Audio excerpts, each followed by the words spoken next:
Hello listeners, আশা করি সকলে ভালো আছেন। আমরা পড়ছিলাম প্রখ্যাত লেখক সত্যজিৎ রায়ের জয় বাবা ফেলুনাথ গল্পটির একটি পর্ব। আজকে আমরা জানব মছলি বাবা কবে চলে যাবেন এবং পরবর্তীতে ফেলুদা কিভাবে সেই গণেশের মূর্তিটি উদ্ধার করতে পেরেছিল সে সম্পর্কে। আপনারা তাহলে গল্পটি শোনা শুরু করুন। এর আগে অবশ্যই আমার চ্যানেলটি সাবস্ক্রাইব করে নেবেন এবং বেল আইকনটি দিয়ে রাখবেন, যাতে সবার প্রথমে আপনারা আমার এই গল্পটি শুনতে পান। পূর্ববর্তী গল্পে আমরা দেখছিলাম ফেলুদার সাথে একটা ছোট ছেলের কথোপকথন হচ্ছিল। সেই কথোপকথনে বলছিল তার ছোড়া আছে কিনা আর কি ফেলুদার কাছে আছে সে সম্পর্কে। তো আমরা গল্পটি শুরু করছি। ওই ছোড়া আমি শয়তান সিংয়ের পেটে ঢুকিয়ে ওর নাড়িভুড়ি বার করে দেব। সে তো বুঝলাম। ফেলুদা রুকুর পাশে মেঝেতে বসে পড়ল। কিন্তু তোমাদের বাড়ির সিন্দুক থেকে যে একজন শয়তান সিং একটা সোনার গণেশ চুরি করে নিয়ে গেল, তার কি হবে? শয়তান সিং এ বাড়িতে ঢুকতেই পারবে না। ক্যাপ্টেন স্পার্ক সেদিন মছলি বাবাকে দেখতে না গেলে এ ব্যাপারটা হতো না, তাই না? মছলি বাবার গায়ের রঙটা কঙ্গোর গরিলার মতো কালো। সাবাস, বলে উঠল লালমোহন বাবু। তুমি গরিলার গোগ্রাস পড়েছ রঘুবাবু? গঙ্গরিলা যে লালমোহন বাবুরই লেখা গরিলার গোগ্রাসের 90 ফুট লম্বা অতিকায় রাক্ষসী গরিলার নাম, সেটা আমি জানতাম। গল্পের আইডিয়াটা কিংকং থেকে নেওয়া হয়েছে, সেটা লালমোহন বাবু নিজেও স্বীকার করেছেন। জটায়ুর বর্ণনায় গরিলার গায়ের রং ছিল কোষ্ঠী পাথরে আলকাতরা মাখালে যেরকম হয় সেরকম। লালমোহনবাবু ও বইটা আসলে এটা বলতেই ফেলুদার কাছ থেকে একটা কড়া ইশারা পেয়ে থেমে গেলেন। রুকু বলল, গণেশ তো একজন রাজার কাছে আছে, শয়তান সিং পাবেই না। কেউ পাবে না, ডাকু গন্ডারিয়াও পাবে না। আবার অক্রুণ নদী, দীর্ঘশ্বাস ফেলে বললেন জটায়ু। বিকাশবাবু হেসে বলে ওঠেন, ওর কথাই সঙ্গে তাল রেখে চলতে হলে আগে রহস্য রোমাঞ্চ সিরিজগুলো গুলে খেতে হবে। ফেলুদা এখনও মাটিতে বসে আর চোখে রুকুর দিকে চেয়ে আছে। তার ভাব দেখে মনে হচ্ছে সে রুকুর আজগুবি কথাগুলোর ভিতর থেকে আসল মানুষটাকে খুঁজে বের করার চেষ্টা করছে। রুকু তার কথার মধ্যে দিব্যি ঘুরিতে সুতো লাগিয়ে যাচ্ছে। এবার ফেলুদা প্রশ্ন করল, কোথাকার রাজার কথা বলছো তুমি রুকু? উত্তর এলো, আফ্রিকা। ঘোষালবাড়ি থেকে চলে আসার আগে আমরা আরেকজন লোকের সঙ্গে কথা বলেছিলাম। তিনি হলেন শশীভূষণ পাল। শশীবাবু নারকোলের মালায় হলদে রং নিয়ে নিজের তৈরি তুলি দিয়ে কার্তিক ঠাকুরের গালে লাগাচ্ছিলেন। ভদ্রলোকের বয়স 60-65 হবে নিশ্চয়ই। রোগা প্যাকাটি চেহারা, চোখে পুরো কাচের চশমা। ফেলুদা জিজ্ঞেস করাতে বললেন উনি নাকি 16 বছর বয়স থেকে এই কাজ করছেন। ওর আদিবাড়ি ছিল কৃষ্ণনগর। ঠাকুরদা অধরপাল নাকি প্রথম কাশিতে এসে বসবাস আরম্ভ করেন সিপাহী বিদ্রোহের 2 বছর পরেই। শশীবাবু থাকেন গণেশ মহল্লায়। সেখানে নাকি ওরা ছাড়াও আরও কয়েক ঘর কুমোর থাকে। ফেলুদা বলল, আপনার জ্বর হয়েছিল শুনলাম, এখন ভালো আছেন? আগে হ্যাঁ, সিংহীমশাইয়ের ওষুধে খুব উপকার হয়েছিল। শশীবাবু কথা বলছেন কিন্তু কাজ বন্ধ করছেন না। আপনার কাজ শেষ হচ্ছে কবে? ফেলুদা জিজ্ঞেস করল। আগে পরশুই তো ষষ্ঠী, কাল রাত্রির ভেতরে হয়ে যাবে। বয়স হয়ে গেল তো, তাই কাজটা একটু ধরে করতে হয়। তাও আপনার তুলির টানে এখনও দিব্যি জোর আছে। আগে এ কথা আপনি বলছেন, আর বছর এই দুর্গা ঠাকুর দেখেই ওই একই কথা বলেছিল কলকাতার আর্ট স্কুলের এক শিক্ষক। এই জিনিসের কদর আর কে করে বলুন? সবাই ঠাকুরই দেখে, হাতের কাজটা আর কজন দেখে। বিকাশবাবু যেদিন আপনাকে ওষুধ দেন সেদিনই সন্ধ্যার বাড়ির দোতলায় সিন্দুক থেকে একটা জিনিস চুরি যায়, এই খবর আপনি জানেন? শশীবাবু হাতের তুলিটা যেন এক মুহূর্তের জন্য কেঁপে উঠল, গলার সুরটাও যেন একটু কাঁপা। বলল, আজ 50 বছর হলো প্রতি বছর এসে একই কাজ করে যাচ্ছি এই ঘোষাল বাড়িতে, আর আমায় কিনা এসে পুলিশ জেরা করলো। হাতে তুলে নিয়ে আমার আর কোনো হুঁশ থাকে না, জানেন, না খাওয়া ভুলে যাই। আপনি জিজ্ঞেস করুন সিংহমশাইকে, উনি তো মাঝে মাঝে এসে দাঁড়িয়ে দেখেন। আপনি খোকাকে জিজ্ঞেস করুন, সেও তো এসে চুপটি করে দাঁড়িয়ে দেখে আমার কাজ। কই বলুন তো তারা, আমি ঠাকুরের সামনে ছেড়ে 1 মিনিটের জন্য কোথাও গিয়েছি কি না? শশীবাবুর সঙ্গে আরেকটি বছর কুড়ির ছেলে কাজ করছে। জানলাম ইনি হলেন শশীবাবুর ছেলে কানাই। কানাইকে তার বাপের একটা ইয়াং সংস্কার বলা চলে। কাজ দেখলে মনে হয় সে বংশের ধারা বজায় রাখতে পারবে। কানাই নাকি গণেশ চুরির দিন 7টার পরে ঠাকুরের সামনে ছেড়ে কোথাও যায়নি। বিকাশবাবু আমাদের সঙ্গে গেট অবধি এলেন। ফেলুদা বলল, আপনাদের বাড়িতে এখন অনেক লোক, তাই আর উমানাথবাবুকে বিরক্ত করলাম না। আপনি শুধু বলে দেবেন যে আমি হয়তো মাঝে মাঝে এসে একটু ঘুরে টুরে দেখতে পারি, প্রয়োজন হলে একে ওকে 2-1টা প্রশ্ন করব। বিকাশবাবু বললেন, মিস্টার ঘোষালের যখন আপনার উপর ব্যাপারটা ছেড়ে দিয়েছে তখন তো আপনার সে অধিকার আছেই। বেরোবার মুখে একটা শব্দ পেয়ে ফেলুদার সঙ্গে আমার চোখটাও বাড়ির ছাদের দিকে চলে গেল। রুকু তার লাল সাদা পেটিকোট কাটিটা সবে মাত্র উড়িয়েছে। সুতোর টানে ঘুড়িটা হাওয়া কেটে ফরফর করে উঠছে। রুকুকে এখান থেকে দেখতে পাবার কোনো সম্ভাবনা নেই, তবে তার লাটাই সমেত হাত দুটো মাঝে মাঝে ছাদের পাঁচিলের উপর দিয়ে উঁকি মারছে। ছেলেটিকে খুব একা বলে মনে হয়। ফেলুদা ঘুড়ির দিকে চেয়ে বলল, সত্যি কি তাই? বিকাশবাবু বললেন, রুকু উমানাথবাবুর একমাত্র ছেলে। এখানে তো তবু একটি বন্ধু রয়েছে, আপনি তো দেখেছেন সুরুজ্জকে। কলকাতায় ওর সমবয়সী বন্ধু একটাও নেই। এখানে এসে অবধি বেশিরভাগ সময়টা ঘরে বসে বাঙালিদের সঙ্গে কথা বলে মাঝে ভুলেই যেতে ইচ্ছে হচ্ছিল আমি কাশিতে এসেছি। এখন সাইকেল রিক্সা টাঙা আর লোকের ভিড় বাঁচিয়ে মদনপুরা রোড দিয়ে হোটেলের দিকে হাঁটতে হাঁটতে আবার কাশির মেজাজটা ফিরে পেলাম। বড় রাস্তার গোলমাল এড়িয়ে হোটেলে যাবার শর্টকাট গলিটাতে ঢুকলাম আমরা 3 জনে। লালমোহনবাবু একটা ছাগলের বাচ্চার পিঠে ছাতা দিয়ে একটা ছোট খোঁচা মেরে বললেন, আমার একটা ব্যাপার কি জানেন ফেলুবাবু, কলকাতা ছেড়ে বাইরে কোথাও গেলেই সেই জায়গায় মেজাজটা আমাকে কেমন যেন পেয়ে বসে। সেবার রাজস্থান গিয়ে খালি খালি নিজের রাজপুত মনে হচ্ছিল। অন্যমনস্ক হয়ে মাথায় হাত দিয়ে পাগড়ির বদলে টাক ফিল করে রীতিমতো চমকে উঠেছিল। এখানে এসে কি জটার অভাব ফিল করছেন, চমকে উঠছেন? তা ঘাটে গিয়ে যে একটু বৈরাগী বৈরাগী ভাব হয়নি তাও বলতে পারি না। আবার এই সব অলিগলিতে ঢুকলে মনে হয় কোমরে একটা ছোরা থাকলে হাতলটাতে মাঝে মাঝে বেশ হাত বুলানো যেত। আমি কিন্তু কালকে সেই লোকটাকে আবার দেখেছি। আমি জানি শঙ্করী নিবাস থেকে বেরোবার কিছু পরেই সে আমাদের পিছু নিয়েছে, কিন্তু কালকের ফেলুদার তাচ্ছিল্যের ভাবের পর আজ আর কিছু বলতে পারছি না। সকালবেলা গলির বিস্তর লোক, কেউ স্নান করে ফিরছে, কেউ বাজার থেকে ফিরছে, কেউ বুড়ো দাওয়ায় বসে আড্ডা মারছে, এখানে ওখানে বাচ্চার দল হই হুল্লা করছে। তার মধ্যে পিছন ফিরে চাপা পায়জামায় পরা গাঢ় বেগুনির চাদর মুড়ি দিয়ে লোকটাকে দেখতে পাচ্ছি। আমাদের 20-30 হাত পিছনের দিকে সমানে আমাদের ফলো করে চলছেন।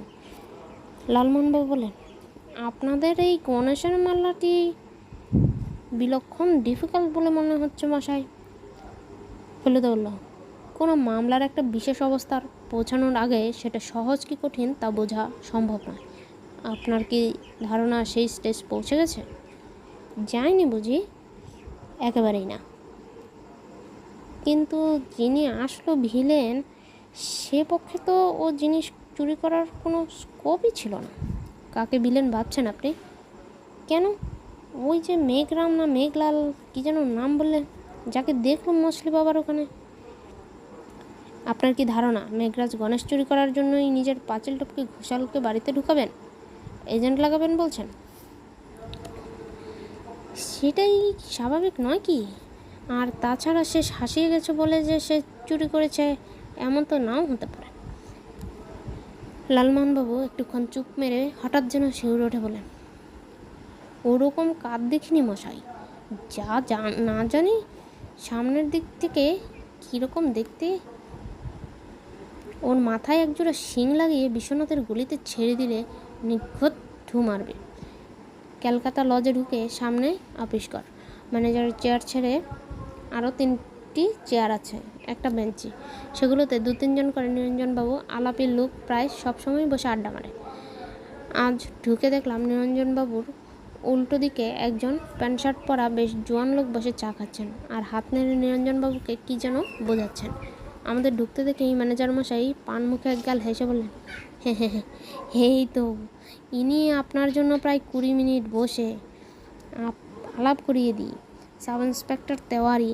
আর ইনি নিরঞ্জনবাবু পরপর আমাদের 3জনের নাম বললেন। ভয় নেই, হিন্দি বলতে হবে না, ইনি দিব্যি বাংলা বলেন। তেওয়ারি ফেলুদার দিকে একদৃষ্টে চেয়ে আছেন। চোখের কোণে হাসি এই এলো এলো বলে, আর ফেলুদার চোখটি ভ্রুকুটি, সেটাও মনে হচ্ছে একটা হাসির অপেক্ষায় রয়েছে। সে কি মশাই, ফেলুদার ভ্রুকুটি হওয়া, আপনি এলাহাবাদ ছিলেন না? দারোগা সাহেব ঝকঝকে দাঁত বের করে হেসে ফেলুদার হাত ধরে ঝাঁকুনি দিয়ে বললেন, আমি শিওর ছিলাম না আপনি চিনবেন কি না। চেনা মুশকিল, গোফটা যা ছিল তার 4/1 হয়ে গেছে, রোগাও হয়েছেন বেশ খানিকটা। ভদ্রলোক ফেলুদার সামনে দাঁড়ানো, দেখতে অনেকটা ফেলুদার মতোই। বছর 2-1 আগে এলাহাবাদ ফেলুদার একটা কেস পড়েছিল, পুলিশ পেঁচে পড়ে গিয়েছিল, কিন্তু ফেলুদার কাছে আসার পর ফেলুদা তার 2 দিনের মধ্যেই সমাধান করে দিয়েছিলেন এবং তার 4 দিনের ভিতর কলকাতায় ফিরে এসেছিল। বুঝলাম। সেবার তেওয়ারির সঙ্গে আলাপ হয়। আমি মিস্টার ঘোষালের কাছে গিয়েছিলাম কাল রাত্রে আপনি চলে আসার পর। তখনই শুনলাম আপনি এসেছেন আর ক্যালকাটা লজে আছেন। নিরঞ্জনবাবু চায়ের অর্ডার দিয়েছেন। আমরা 3জনে বসলাম। ফেলুদা স্বস্তির নিঃশ্বাস ফেলে বলল, যাক, মিস্টার ঘোষাল পুলিশের কথা বলাতে আমাদের একটু দুশ্চিন্তা যাচ্ছিল। এখন আপনাকে দেখে মনে হচ্ছে একটু হালকা হচ্ছে। আপনার সঙ্গে ক্ল্যাশ হবে না, আর মনে হয় দুটো মাথা এক করলে একটা কাজের সুবিধেই হবে। বেশ গোলমেলে ব্যাপার, তাই না মশাই? তেওয়ারি একটা শুকনো হাসি হেসে বলল, ইনফ্যাক্ট ইট ইজ সো গোলমেলে যে আমি তো আপনাকে এলাম বারণ করতে। কেন বলুন তো? মগনলাল যে ব্যাপারে আছে সে ব্যাপারে এই হচ্ছে আমার অ্যাডভাইস। আপনি 2 দিন গেলেন মিস্টার ঘোষালের বাড়ি, আর তার জন্য আমার খুব ভাবনা হচ্ছে। আপনাকে খুব সাবধান থাকতে হবে। ওর স্পাই আর ভাড়াটে গুন্ডা সারা বেনারস ছড়িয়ে আছে।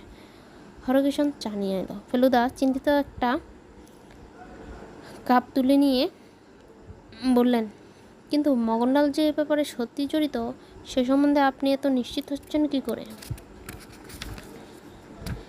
মিস্টার তেওয়ারি বুড়োটা কুঁচকে বাঁ হাতের আঙুলগুলো দিয়ে টেবিলের উপর কয়েকটা টোকা মেরে বললেন, আমরা যে লাইনে ইনভেস্টিগেশন করছি তাতে মগনলালকে একেবারে বাদ দেওয়া যায় না। ওর মতো কানিং লোক আর নেই। আপনারা কোন লাইনে তদন্ত চালাচ্ছেন সেটা বলছি আপনাকে। আপনার কাছে আমি কিছুই লুকাবো না। ঘোষাল বাড়ির সবার সঙ্গে আপনার আলাপ হয়েছে কি? চাকর বাকর বাদে আর মোটামুটি সকলের সঙ্গেই হয়েছে। শশীবাবুকে দেখেছেন তো? হ্যাঁ, দেখেছি বই কি। আজই সকালে তার সঙ্গে কথা হয়েছে। ওর ছেলেটিকে দেখেছেন নিশ্চয়ই? হ্যাঁ, সেও তো কাজ করছিল।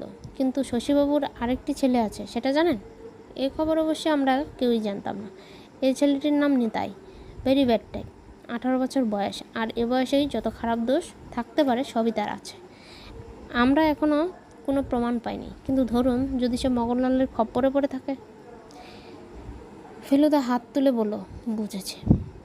মগনলাল নিতাইকে হাত করবে। নিতাই হয় তার বাপকে না হয় দাদাকে হুমকি দিয়ে তাদের সিন্ধুক খুলিয়ে গণেশ চুরি করাবে।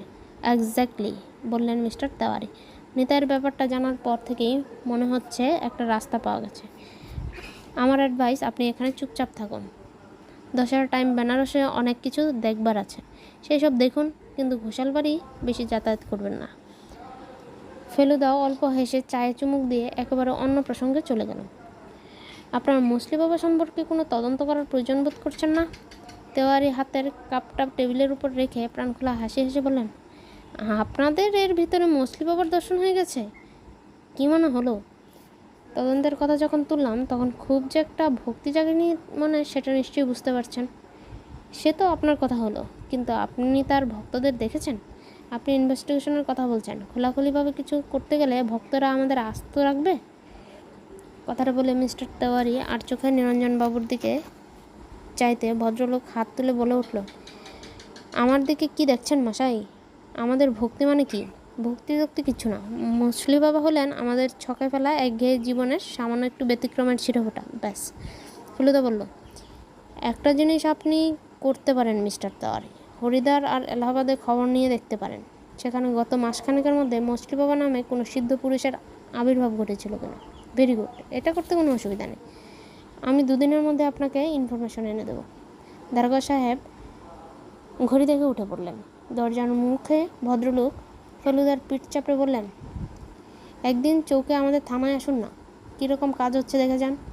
আর তেওয়ারি গম্ভীর, আমি আপনাকে সিরিয়াসলি বলছি, আপনি যত ইচ্ছা হলিডে করুন, কিন্তু এ ব্যাপারে জড়াবেন না। দুপুরে ডাল ভাত, কফির তরকারি, মাছের ঝোল আর দইয়ের সঙ্গে জিলিপি খেয়ে আমরা হোটেল থেকে বেরিয়ে পড়লাম। বাইরে বেরিয়ে পান কিনলাম। লালমোহনবাবুকে এমনিতে কখনো পান খেতে দেখিনি। এখানে দেখলাম 7 রকম মশলা দেওয়া, রূপোর তবক দিয়ে মোড়ানো একটা প্রকাণ্ড পান 4 আঙুল দিয়ে ঠেলে মুখের ভিতরে পুরে দিব্যি চিবোতে লাগলেন। আমরা কোনো বিশেষ জায়গায় যাব বলে বেরিয়েছি কিনা জানি না, কারণ ফেলুদা কিছু বলেনি। লালমোহনবাবু একবার আমাদের কানের কাছে মুখ আরে ফিসফিস করে বললেন, তোমার দাদা বোধহয় সেই হাইলকোরের দোকানে গিয়ে রাবড়ি খাবেন। আমার ধারণা কিন্তু অন্যরকম, যদিও সেটা আমি মুখে প্রকাশ করলাম না। ফেলুদাকে অনুসরণ করে আমরা হোটেলের উল্টো দিকের একটা গলিতে ঢুকে এগিয়ে চললাম। একটু এগিয়ে গিয়ে বুঝতে পারলাম এদিকটায় বাঙালির নামগন্ধ নেই। লালমোহনবাবু চাদরটিকে ভালো করে জড়িয়ে নিয়ে বলেন, আপনি চোখ, কান আর নাকের কথা বললেন, কিন্তু টেম্পারেচারের কথা তো বললেন না। এদিকটায় বেশ শীত শীত লাগছে মশাই। দুদিকে 3 তলা 4 তলা বাড়ি উঠে গেছে, আর তার মধ্যে দিয়েই এঁকে বেঁকে চলেছে গলি। সূর্যের আলো প্রায় পৌঁছায় না বললেই চলে। ফেলুদা বলল, বেনারসের গলির বেশিরভাগ বাড়িই নাকি 150 থেকে 200 বছর পুরানো। রাস্তার দুদিকের দেয়ালে যেখানে সেখানে ছবি আঁকা হাতিঘোড়া, বাঘ, টিয়া, ঘোড়সওয়ার। কারা কখন এঁকেছে জানি না, কিন্তু দেখতে বেশ লাগে। মাঝে মাঝে একটা হাতের লেখা হিন্দি বিজ্ঞাপন, তার মধ্যে নৌজওয়ান বিড়ি সবচেয়ে বেশি চোখে পড়ে। এতক্ষণ চারদিকে বেশ চুপচাপ ছিল, এবার ক্রমে ক্রমে কানে নানা রকম নতুন নতুন শব্দ আসতে শুরু করলো। তার মধ্যে সব ছাপিয়ে উঠেছে ঘণ্টার শব্দ। ঘণ্টার ফাঁকগুলো ভরিয়ে রেখেছে যে শব্দটা, তাকেই বলা হয় কোলাহল। ফেলুদা বলে, এই কোলাহল জিনিসটা খুব মজার। হাজার লোক এক জায়গায় রয়েছে, সবাই নিজেদের মধ্যে সাধারণভাবে কথাবার্তা বলছে, কেউ গলা তুলছে না, অথচ সব মিলে যে শব্দটা হচ্ছে তাতে কান ফেটে যাওয়ার জোগাড়। এরই মধ্যে বেশ কয়েকটা ষাঁড় আমাদের সামনে এসেছে, আর প্রতিবারই লালমোহনবাবু বলে উঠছে, ওই দেখুন মেঘরাম। শেষটাই ফেলুদা বলতে বাধ্য হলো যে তার ধারণা মেঘরাজের চেয়েও ষাঁড় জিনিসটা অনেক বেশি নিরীহ এবং নিরাপদ। আমি মশাই একজন ডাক সাইডে প্রতিদ্বন্দ্বী কল্পনা করে মনে উৎসাহ আনার চেষ্টা করছি, আর আপনি বারবার ষাঁড়ের সঙ্গে তুলনা করে সেটাকে খাটো করছেন। চোখ, কান আর নাককে একসঙ্গে আক্রমণ করতে বিশ্বনাথের গলির মতো আর কিছু আছে কিনা জানি না। এখানে এসে আর নিজের ইচ্ছা মতো হাঁটা যায় না, ভিড় যেদিকে নিয়ে যায় সেদিকেই যেতে হয়। আমরাও এগিয়ে চললাম ভিড়ের সঙ্গে। দর্শন হবে বাবু? বাবু বিশ্বনাথ দর্শন হবে? পাণ্ডারা চারদিক থেকে ছেঁকে ধরেছে। ফেলুদা নির্বিকার। আমরা 3 জনেই তাদের কথায় কান্না দিয়ে যদ্দূর পারি ধাক্কা বাঁচিয়ে, পকেট বাঁচিয়ে, রাস্তার পিছল জায়গাগুলো বাঁচিয়ে চললাম। লালমোহনবাবুর মনে যতই ভক্তিভাব জাগুক, ওর চোখ কিন্তু চলে গেছে মন্দিরের সোনায় মরা চুরুর দিকে।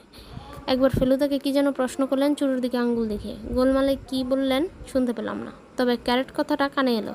চুরুর দিকের চাইতে গিয়েই চোখে পড়লো আকাশে 10-12টা চিল চক্কর দিচ্ছে, আর তারই এক পাশে একটা লাল সাদা পেটকাটি ঘুড়ি ঘোত খেয়ে মন্দিরের পিছনে অদৃশ্য হয়ে গেল। ফেলুদা ঘুড়িটাকে দেখছে। আমরা দুজন ফেলুদারই পিছন পিছন আরও খানিকটা এগিয়ে গেলাম, যদি আবার ঘুড়িটাকে দেখা যায়। হঠাৎ ওই তো আবার দেখা যাচ্ছে লাল সাদা পেটিকাটটি। ওই তো উপর দিকে উঠলো, আবার নিচে নেমে গেল, আবার অদৃশ্য হয়ে গেল। Most interesting. চাপা গলায় বললেন, ফেলুদার ঠিক পাশেই থাকা ওই লোকটার কথা আমি শুনতে পেলাম। লালমোহনবাবু বললেন, শুধু ইন্টারেস্টিং কেন বলছেন মশাই? আমার কাছে তো ডিস্টার্বিং বলেও মনে হচ্ছে। মানে ঘুড়িটার কথা বলছি না, চারিদিকে এত দাড়ি আর জটার মধ্যে মেঘগ্রামের কত স্পাই ঘোরাফেরা করছে ভাবতে পারেন? একটি লোক তো আপনার দিক থেকে চোখ ফেরাচ্ছে না। আমি আর চোখে ওয়াচ করেই যাচ্ছি প্রায় 3 মিনিট ধরে। ফেলুদা আকাশের দিক থেকে চোখ না নামিয়ে বলল, গোফদারি, জটা, যষ্টি, কমণ্ডুক আর গায়ে টাটকা নতুন কেনা হিন্দি নামাবলি, তাই তো? ফুল মার্কস, বললেন জটায়ু। আমরা আবার এগিয়ে গেলাম। সামনে একটা ষাঁড়ের পিছনে একটা সিন্ধুর আর জবা ফুলে বোঝাই দোকানের পাশে লোকটা দাঁড়িয়ে আছে। ফেলুদা তার সামনে এসে বেশ জোর গলায় বলল, জয় বাবা বিশ্বনাথ। আমার হাসি পেলেও একদম চেপে গেলাম। বিশ্বনাথ থেকে আমরা সোজা চলে গেলাম জ্ঞানব্যাপী। এখানে আওরঙ্গজেব মসজিদ, আর এখানেই সেই প্রকাণ্ড খোলা চাতাল। চাতালটায় এসে আবার আকাশের দিকে চাইতে আর ঘুড়িটা দেখতে পেলাম না। উত্তর দিকে যেখানে চাতালটা শেষ হয়েছে সেখান দিয়ে একটা সিঁড়ি নেমে গেছে রাস্তায়, কারণ চাতালটা রাস্তার চেয়ে প্রায় 8-10 হাত উঁচুতে। ফেলুদা কী মতলবে বেরিয়েছে সেটা নিয়ে আমার মনে যে সন্দেহটা ছিল, এখন দেখলাম লালমোহনবাবু সেই একই সন্দেহ করছেন। আপনি কি মশাই মেঘগ্রামের বাড়ি যাওয়ার তাল করছেন নাকি? ফেলুদা বলল, আমার আরাধ্য দেবতা আর কে আছে বলুন? ক্রাইম না থাকলে তো ফেলুমিত্রের রোজগার বন্ধ হয়ে যাবে, সুতরাং এখানকার সবচেয়ে বড় ক্রিমিনালের মন্দিরটা একবার দেখে যাব না? দিনের বেলা চারদিকে শরৎকালের ঝলমলে রোদ আর লোকের ভিড় বলে হয়তো ফেলুদার কথাটা অতটা শিউরে উঠলাম না, তবে ওই এক কথায় বুকের ঘড়িটায় দম দেওয়া হয়ে গেছে আর ধুকপুক শুরু হয়ে গেছে। এখানে গোলমাল কম, তাই লালমোহনবাবু পরের প্রশ্নটা গলা নামিয়ে করতে পারলেন, আপনার অস্ত্রটি সঙ্গে নিয়েছেন তো? কোন অস্ত্রটার কথা বলছেন? রিভলভার? নেই, বাকি তিনটে সবসময় সঙ্গেই থাকে। লালমোহনবাবু জিজ্ঞাসা দৃষ্টিতে ফেলুদার দিকে তাকিয়ে বললেন, কোন অস্ত্র? ভদ্রলোককে বোঝা উচিত ছিল যে ফেলুদার তিনটে স্বাভাবিক অস্ত্র হলো ওর মস্তিষ্ক, স্নায়ু আর মাংসপেশি। এর মধ্যে প্রথমটা অবশ্যই আসল। সিঁড়ি দিয়ে রাস্তায় নেমেই সামনেই দরজার একটা দর্জির দোকান। দোকানের সামনে বসে একটা লোক পায়ে করে সেলাইয়ের কল চালাচ্ছে। ফেলুদা তাকে জিজ্ঞেস করতেই লোকটা মগনলাল মেঘরাজের বাড়ি বাতলে দিল। রাস্তাটা ধরে পূব দিকে কিছু দূর গেলেই বাঁকে একটা মহাবীর মন্দির পড়বে, তার দুটো বাড়ি পরেই মগনলালের বাড়ি। চেনা সহজ, কারণ সামনের দরজায় দুদিকের দুটো সশস্ত্র প্রহরীর ছবি আঁকা রয়েছে। ছবি ছাড়া এমনি প্রহরী নেই? ফেলুদা প্রশ্ন করল। হ্যাঁ, তাও আছে। সোজা রাস্তা, এগুলি ওগুলি ঘোরাই বালাই নেই, তাই মগনলালের বাড়ি পেতে কোনো অসুবিধা হলো না। এখানটায় সত্যি করে বিশ্বনাথের ঘণ্টার শব্দ ছাড়া আর কোনো শব্দই পৌঁছায় না, আর দুপুরবেলা বলেই বোধহয় গলিটা তো নিস্তব্ধ। স্বার্থ নেই, এমনকি কুকুর ছাগল বেড়াল কিছু নেই। মগনলালের বাড়ির দরজার দুদিকে তলোয়ার উচ্চানো প্রহরীর ছবি আছে ঠিকই, কিন্তু জ্যান্ত প্রহরী কাউকে দেখা গেল না, অথচ দরজার পাল্লা দুটো হাঁ করে খোলা। ব্যাপারটা কি? লোকগুলো খেতে গেল নাকি? ফেলুদা নাক টেনে বলল, খৈনি ঝাড়া হয়েছে মিনিট খানিক আগে। তারপর এদিক ওদিক দেখে বলল, আসুন, কেউ চ্যালেঞ্জ করলে বলবেও নতুন এসেছি, মানমন্দির ভেবে ঢুকেছি। ফেলুদাকে সামনে রেখে ঢুকে পড়লাম দরজা দিয়ে। সর্বনাশ! এ কি মগনলালের বাড়ি না গোয়ালঘর? অন্ধকার সেচেতে উঠোনের তিনটে জলজ্যান্ত গরু দাঁড়িয়ে নির্বিকারে জাবর কাটছে। আমাদের দিকে ফিরে দেখবারও কোনো আগ্রহ নেই তাদের। গরুগুলো যে রাত্রেও এখানে থাকে তার চিহ্ন চারিদিকে ছড়িয়ে আছে। ফেলুদা ফিসফিস করে বলল, এই ব্যাপারটা এখানে খুবই কমন। এসব গলির বাড়িতে এক উঠান ছাড়া আর খোলা জায়গা বলে কিছুই নেই, অথচ দুধ ঘি না হলে এদের চলে না। আমাদের ডাইনে বাঁয়ে উঁচু বারান্দা, দুদিকে দুটো দরজা দিয়ে শেষ হয়েছে। দুটোর পিছনে গুটগুটে অন্ধকার। আন্দাজে মনে হয় ওই অন্ধকারে দোতলা যাওয়ার সিঁড়ি। বাড়ির যে 4তলা বাড়ি সেটা বাইরে থেকেই দেখেছি। উপর দিকে চাইলেই লোহার গড়াদের মধ্যে দিয়ে খোলা আকাশ দেখা যায়। গড়াদের দরকার হয় বাদরের উৎপাত থেকে রেহাই পাওয়ার জন্য। এরপরে কি করা উচিত ভেবে পাচ্ছি না। এক সময় ডান দিকের বারান্দায় চোখ পড়ল। একটা লোক নিঃশব্দে দরজা দিয়ে বেরিয়ে এসে বাইরে দাঁড়িয়ে আমাদের দিকে দেখছে। মাঝবয়সী, মাঝারি হাইটের লোক, গায়ে সবুজের উপর সাদা বুটি দেওয়া কুর্তা, মাথায় কাজ করা সাদা কাপড়ের টুপি, একজোড়া পুরু গোঁফ ঠোঁটের দুপাশ দিয়ে নেমে গালপাট্টা হতে নেমে গেছে। লোকটা মুখ খুলল। গলার স্বর শুনলে মনে হয় অনেক দিনের পুরনো ক্ষয়ে যাওয়া গ্রামোফোন রেকর্ড থেকে কথা বেরোচ্ছে। ফেলুদার দিকে তাকিয়ে লোকটা যে কথাটা বলল তা হচ্ছে, শেঠজি আপসে মিলনা চাইতে হ্যাঁ। কোন শেঠজি? জিজ্ঞাসা করলো ফেলুদা। শেঠ মগনলালজি। চলিয়ে, বলে ফেলুদা লোকটার দিকে পা বাড়ালো।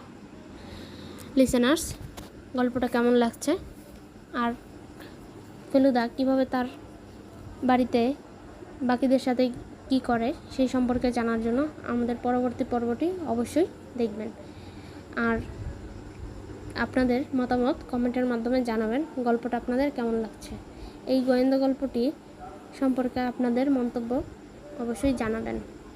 আর সবাই ভালো থাকবেন। আজকের মতো এতটুকুই। শুভ বিদায়।